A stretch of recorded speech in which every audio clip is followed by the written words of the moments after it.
Mr. Kennedy, you're Alex Kennedy, and you live at the old post office, Main Road in Colby. That's correct, sir.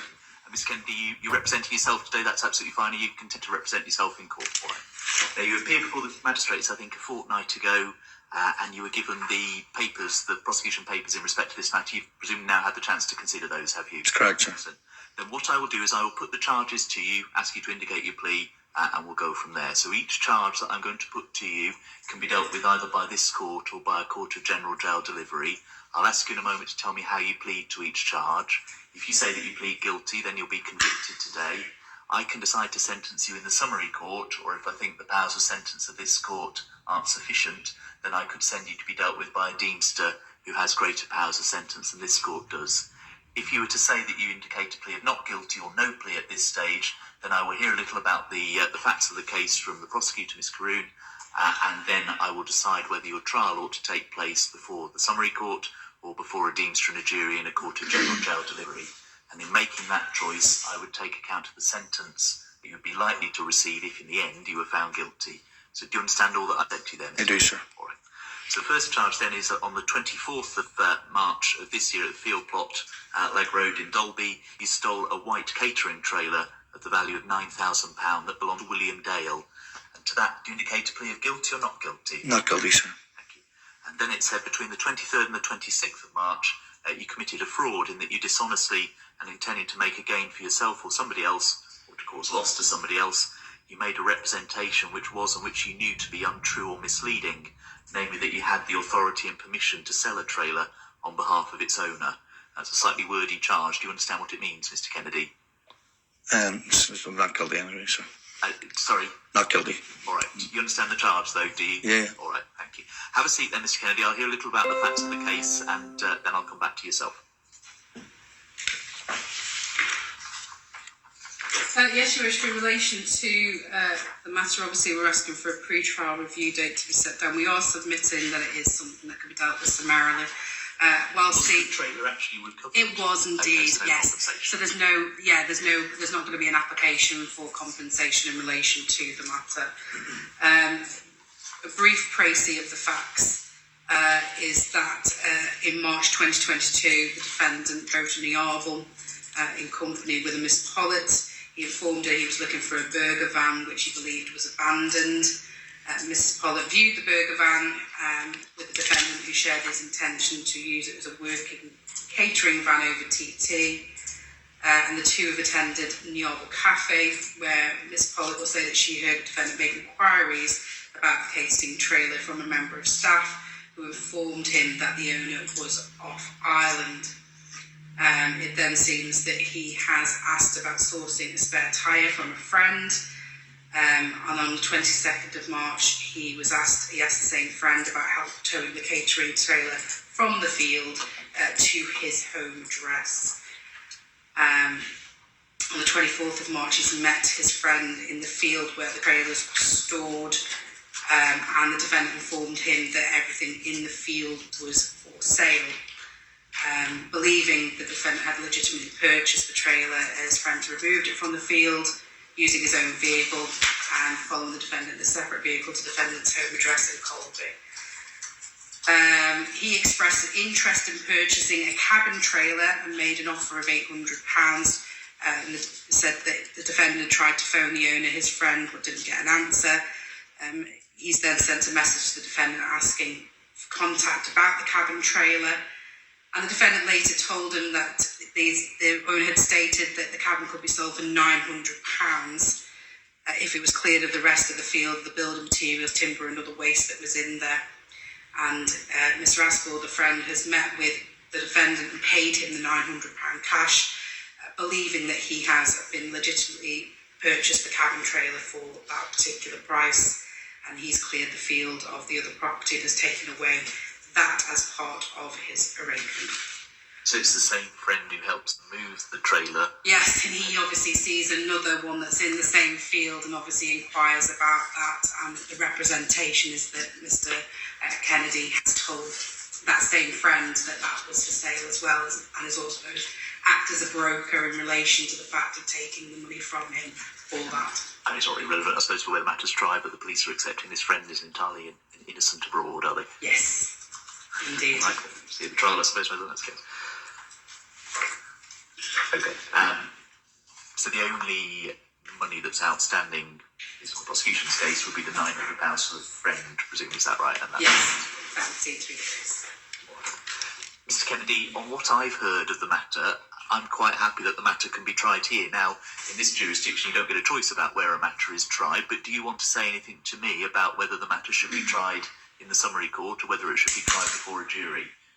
No, the summary court, You're Your happy Honour. with the summary court. But, As I say, you don't technically get a choice here, but I'll obviously hear from you if you want to say anything. Your Honour, Well, sorry, I can't see that the newspapers are here today, and also Mr. Roberts, who reports on live on Facebook.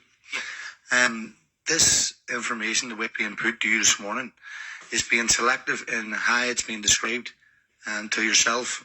Miss Pollitt's name, who they're repeating repeatedly within this, has given a witness statement, and the way it sounds is as if I've just decided to go and take this.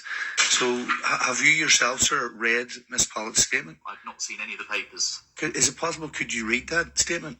Well, I can't make any order that the press don't report anything, so I'm not sure there's much point in me reading it today. Well, if I come to do the trial, I don't really want to see what she's saying in a statement. Is it possible, sir, then, could I ask, as representing of myself and also of my integrity and what's going out in the newspapers, that the prosecution could read that statement, please, to the court? Is that a fair comment?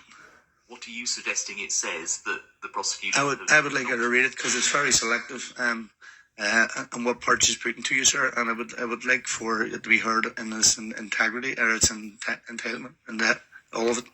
The difficulty with that, Mr. Kennedy, is if I hear all of it now and I end up hearing the trial, I may have heard her say things in witness statement that she doesn't say as a live witness at the trial.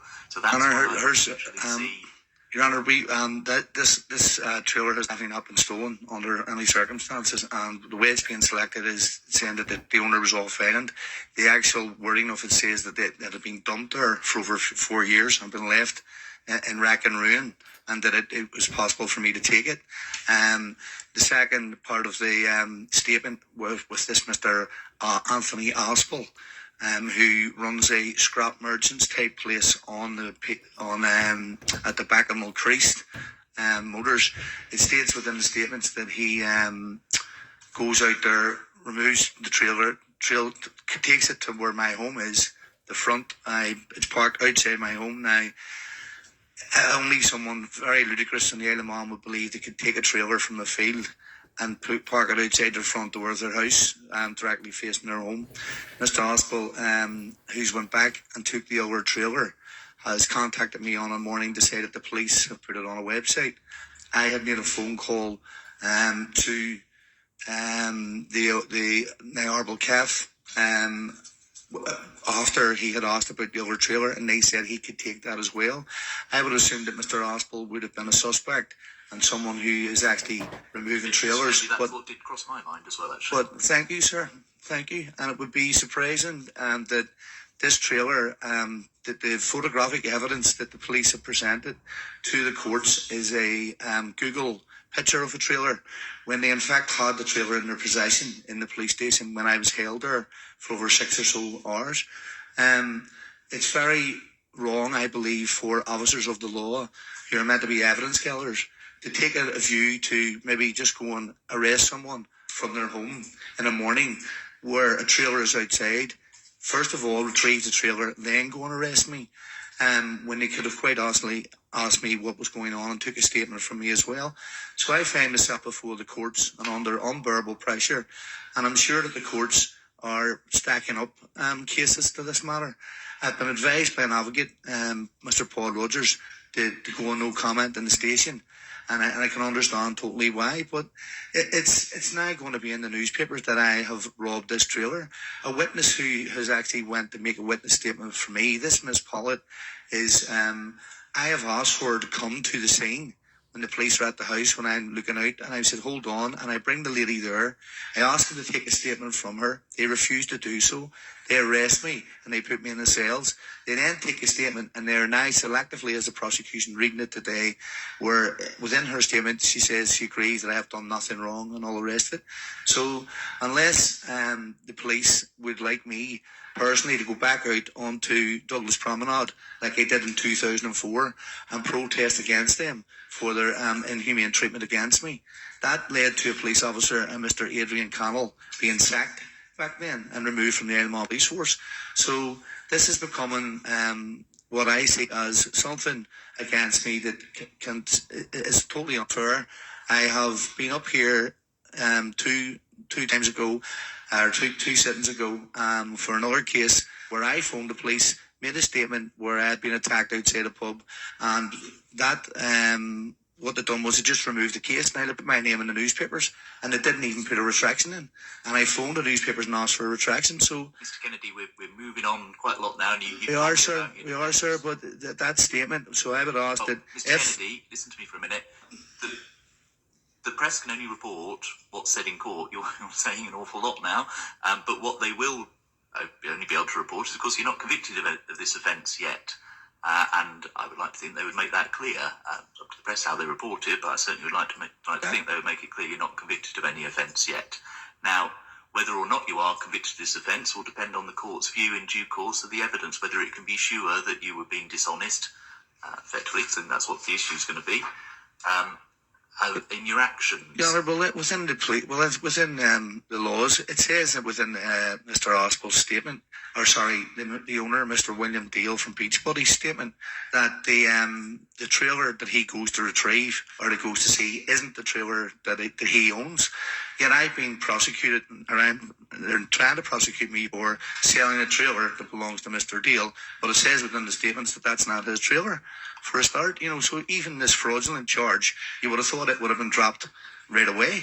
So this is something that's going to be put in the newspapers about me. So unless the newspapers are willing to come and do a follow-up report and look at the thing in its integrity to show what's actually happening here. Who in the Isle of Man, there's text messages stuff in there about me going to put this trailer on the promenade and work it.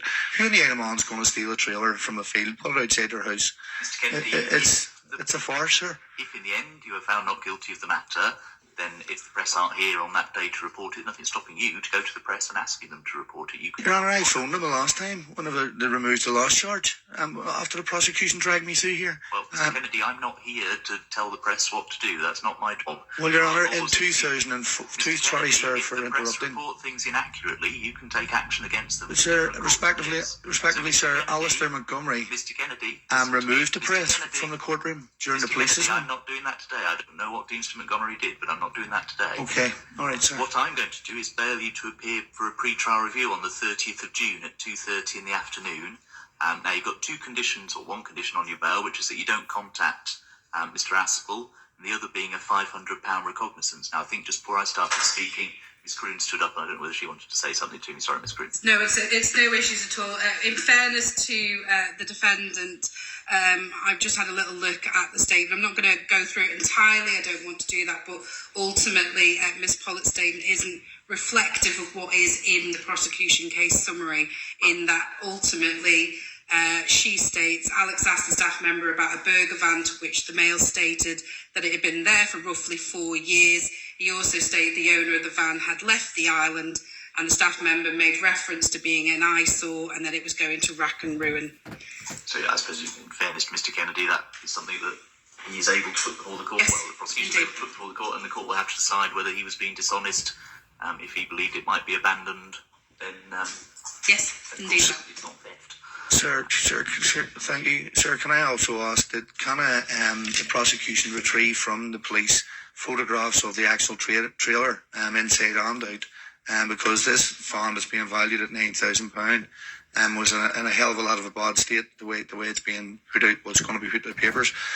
So one would be whether it was roadworthy and stuff. Right, in terms of the value in the charge. Well, and also for Mr. Aspel's towing, what way it was towed, whether it was roadworthy to be on the road and stuff, because I would imagine there'd be a charge there for him as well.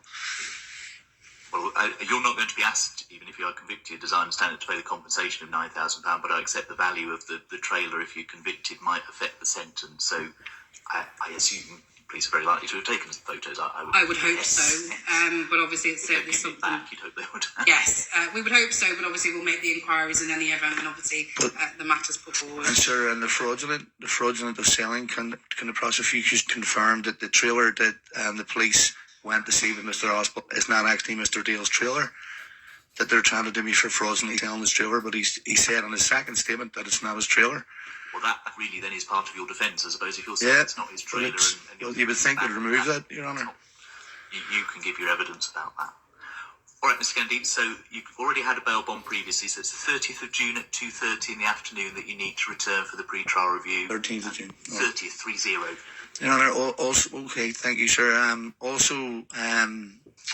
Just going back again, just quickly, on another charge that I was brought up on front of the court a couple of years ago, I pleaded not guilty. And I was removed from the jurisdiction by the police, put in prison across in Northern Ireland. And when I came back, I was held there for 3 months. I had been found guilty in my absence. Now, I had appeared before Jane Hughes upstairs, Judge Jane Hughes, and I had pleaded not guilty. So when I came back, they'd found me guilty in my absence and fined me £2,000. And I said, well, I had pleaded not. You were sentenced not in your absence. I was there when you were sentenced, Mr. Kennedy. But this isn't a case for debate about previous matters. You appealed that, and I understand your appeal was dismissed. It was. That's correct, sir. That's correct. What I'm getting at, sir, is that no. All I'm getting at, sir, is that I will not. Well, I understand. I'm just worried about. I'm not going to be taken out of jurisdiction again for any matters. Part of my bail conditions of the other thing that you've got me up on is that I'm not allowed to leave the jurisdiction. So does that mean the police can't just arrest me and put me out of here again? I mean, it wouldn't breach your bail because you'd have a reasonable excuse, I suppose, for breaching your bail. If you were removed from the jurisdiction, well, I suppose technically it would breach your bail. Just a worry, sir. It's not nice to think that they can do what they like with you all the time. I drive around worried that they're going to just grab me, set me up as they normally do. It's a bit worrying. I would have thought in any other jurisdiction, if you're up on charges and you're thinking that you would be held there to deal with them. You're beginning to sound like you want to be remanded in custody. So no. I want to just make sure I stay here. That's all. So that I get a fair trial, Your Honour. All right. Well, you've said that. I've told you when you need to come back to court, the 30th of June at 2:30 in the afternoon. And that's everything I need to say to you today. So you're free to go. Thank you.